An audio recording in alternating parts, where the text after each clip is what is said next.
Saat ibu tirinya ini ke UGD, di situ ada kepolisian. Kapan melaporkan?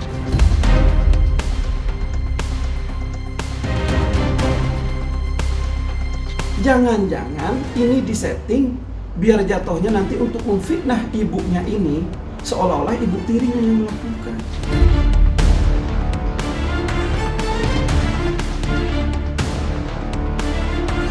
Ya nggak ada lah. Jadi sampai dari pemakaman sampai saya datang itu kan sudah 7 hari juga tidak pernah datang sama sekali ke makam Ananda almarhum NS ini.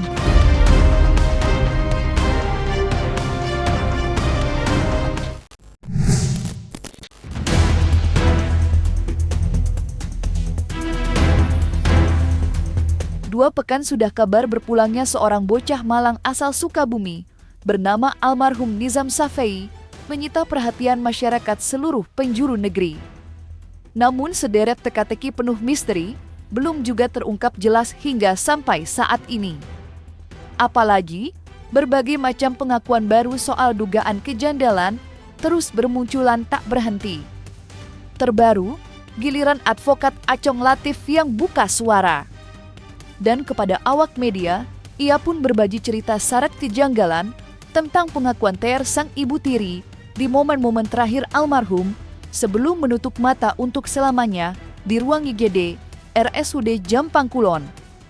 Lantas seperti apa penjelasan Acong Latif tentang pengakuan ibu tiri almarhum Nizam?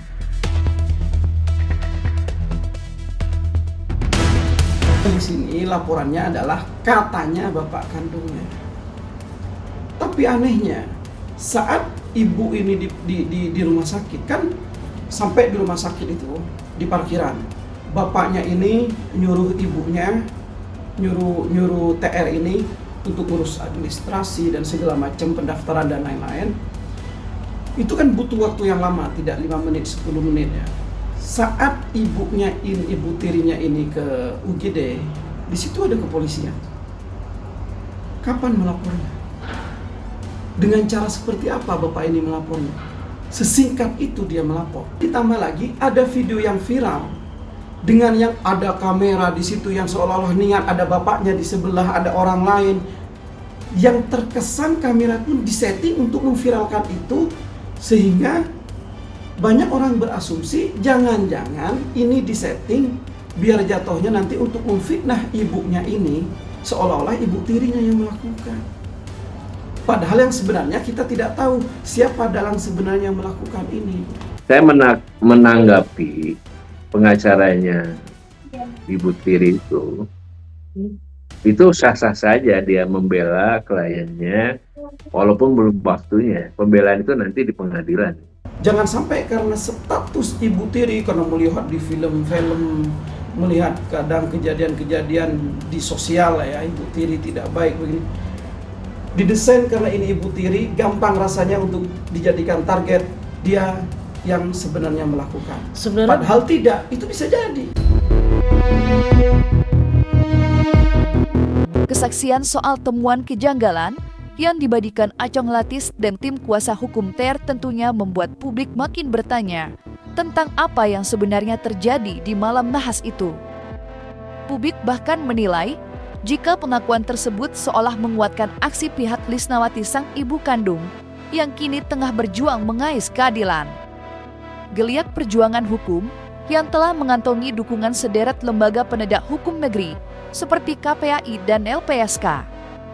Pada tanggal 2 Maret silam, Lisnawati bahkan telah berhasil mengikuti rapat dengar pendapat dengan Komisi 3 DPR RI bergerak sebagai garda terdepan dalam kasus ini.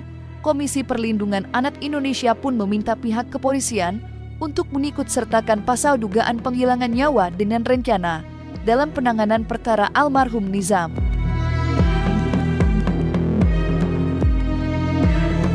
Semua kasus felisida itu pasti ada unsur perencanaan, Mas. Kenapa bisa dikatakan demikian? Ya, felisida itu kan pembunuhan anak yang dilakukan oleh orang tua, ya, baik orang tua kandung ataupun tiri ataupun orang terdekat. Kenapa? Karena sebelumnya sudah ada kekerasan yang terjadi. Ya. Nah, terus kemudian juga sudah ada apa istilahnya kejadian yang berulang-ulang, ya, kekerasan yang berulang-ulang. Dan terakhir adalah ya kalau misalnya disuruh si almarhum NS ini diminta untuk minum air panas kan ada proses dulu dari mulai disiapkan minuman air panasnya dan lain sebagainya. Nah, itu sudah bagian sebenarnya dari apa ya, dari inisiasi ataupun juga upaya untuk apa ya, mencelakakan anak begitu. Itu sebenarnya tidak hanya untuk ayah Nizam, ayah NS ya, tapi juga untuk ibu juga. Nggak apa-apa, silahkan. Itu haknya, hak mereka ya. Kalau kami ya berbicara berdasarkan temuan dan fakta yang kami temukan begitu. Lantang suara dorongan dari Komisi Perlindungan Anak Indonesia untuk penyidik pihak kepolisian terkait penerapan pasal dugaan adanya perencanaan dalam nasib tragis almarhum Nizam tentunya dilandaskan dengan alasan konkret. Pasalnya, pihak KPAI menilai jika 2 alat bukti yang telah berhasil dikantongi digadang-gadang menguatkan desakan tersebut. Lantas, bagaimana penjelasan Diah Puspitarini selaku salah anggota KPAI tentang 2 alat bukti itu? Saya kira menunjukkan alat bukti itu tidak hanya dengan visum ya, apalagi kejadian masa lampau. Itu bisa juga dengan visum psikiatrum ya. Jadi harus diturunkan psikolog forensik. Setahu saya Polres Sukabumi sudah akan menurunkan psikolog forensik ya. Entah itu ibu atau ayah ya. Kenapa? Karena 2 alat bukti ini sudah sangat visum psikiatrum itu juga salah satu alat bukti yang kuat. Yang kedua, dari saksi-saksi kita buktikan saja ya, saksi-saksi yang lain begitu ya. Dan yang terakhir ya kita bisa lihat juga nanti hasil otopsi bagaimana ya, lukanya ini ada yang luka lama atau luka baru. Nah, itu kan bisa dilihat juga. Dan kalaupun enggak ya itu penelantaran membiarkan adanya kekerasan itu juga sudah bagian dari itu semua gitu. Dan alat bukti ibunya juga saya kira cukup juga ya, menandakan kalau dia juga menelantarkan. Di sisi lain, perhatian jutaan masyarakat turut tertuju pula terhadap isu dugaan ketidakhadiran Anwar kala almarhum Nizam dikebumikan. Menanggapi isu tersebut, perwakilan KPAI pun angkat bicara, di mana ia dengan terang memberi konfirmasi bahwa benar Anwar tidak hadir mengebumikan sang putra. Namun yang makin membuat publik menyoroti, KPAI juga menjelaskan bahwa hingga 7 hari kepergian almarhum, Anwar sama sekali tidak pernah berkunjung ke sana.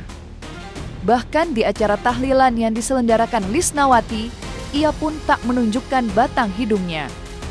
Sebuah aksi mencolok yang sungguh memancing kekecewaan keluarga. Ya nggak ada lah. Jadi sampai dari pemakaman sampai saya datang itu kan sudah 7 hari juga tidak pernah datang sama sekali ke makam Ananda almarhum NS ini. Dari pihak keluarga sangat menyayangkan ya, keluarga besar terutama. Dan bahkan ngurus-ngurus itu kan berapa lama sih Mas? Saya datang ke Jampang Kulon, kemudian jarak dengan rumah ayah kandung itu kan katakanlah 2-3 jam ya. Apa yang nggak sempet lah datang, itu pertama. Yang kedua, ketika saya datang dengan tim ke rumah uaknya ini kan sedang 7 harinan ya, jadi setiap hari itu ada tahlilan ya. Itu pun juga tidak pernah datang ya kan. Dan waktu kami ke makam almarhum ini juga itu hari ke-7 ya, hari ke-7 di mana memang keluarga besar sudah menyiapkan, itu pun juga tidak datang gitu.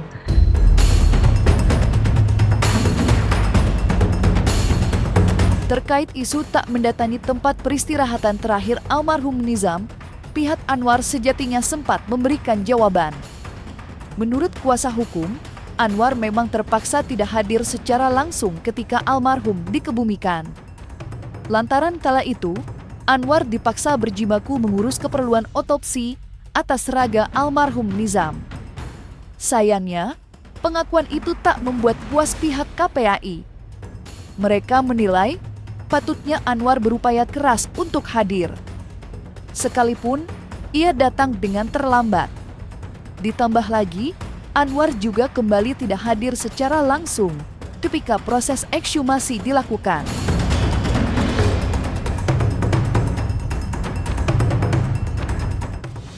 Lagi ke makam. Kan pada waktu dia kenapa pada penguburan itu, Nijam itu kan berangkat duluan dengan ambulan. Dan Pak Anwar ini menunggu otopsi dari rumah sakit. Nah, disuruh nunggu. Nah, pada waktu almarhum Nijam sudah sampai ke daerahnya di Jombang Kulon, kan ada kepala dusun yang ngontak sama Pak Anwar. Ini bagaimana nunggu Bapak atau karena kan jauh antara kota ke Jombang Kulon itu sekitar 4 jam 5 jam ya. Jadi itu tolong dimakamkan saja. Saya lagi ngurus otopsi gitu, Mbak. Bukan sengaja ya, Mbak. Karena itu lebih penting, kan ada keluarga juga di sana yang ngurus juga gitu, Mbak. Jadi dibagi-bagi tugas, Pak Anwar ngurus otopsi dulu di sini gitu, Mbak. Ya kan mestinya oke, misalnya hari pertama tidak bisa datang. Namanya orang tua dengan anak sih, Mas. Gimana sih ikatannya? Kan mestinya juga akan dibela-belain untuk datang sekalipun itu malam hari kan. Gitu. Begitu juga ketika ekshumasi kan juga tidak ada bapaknya. Selain itu, peristiwa ganjil juga ditemukan oleh KPAI ketika berupaya menjalin komunikasi sembari meminta keterangan langsung dari mulut Anwar. Pasalnya, hingga sampai saat ini, Anwar serta tim kuasa hukum tak pernah memberikan respon tiap kali KPAI mencoba menghubungi. Usaha menjalin komunikasi dengan Anwar bahkan membawa KPAI untuk menghubungi pihak keluarga besar. Sayangnya, semua upaya yang dilakukan oleh KPAI tak kunjung berbuah manis. Lantas, seperti apa pengakuan KPAI terkait hal tersebut? Kami belum belum ketemu langsung ya. Padahal kami sudah datang ke rumah keluarga besar kan dengan harapan bertemu dengan ayah. Saya mencoba berkomunikasi beberapa kali, tidak ada respon. Ya, ada nomornya juga, tapi tidak ada respon. Kemudian ya kami hanya mendapatkan informasi dari keluarga besar, ya mungkin alasannya sibuk dan lain sebagainya, begitu. Ya normalnya saja ya, Mas, kalau misalnya ada kasus dalam keluarga, terus kami menghubungi itu meskipun agak lambat tapi direspon, ya. Kami juga cukup maklum karena kan sedang berduka, tetapi ini sama sekali udah berhari-hari juga tidak ada respon.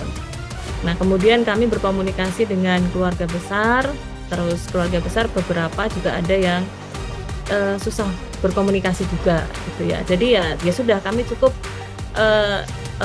untuk mengetahui dari keluarga besar saja. Kami kira begitu karena kan keluarga besar juga mengetahui ya bagaimana keseharian dan juga kondisi anak ataupun ayah.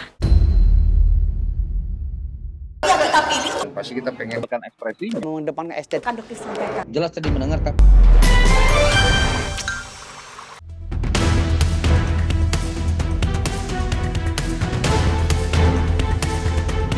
Dan jangan lupa untuk like, subscribe dan juga share channel YouTube Cumi Cumi.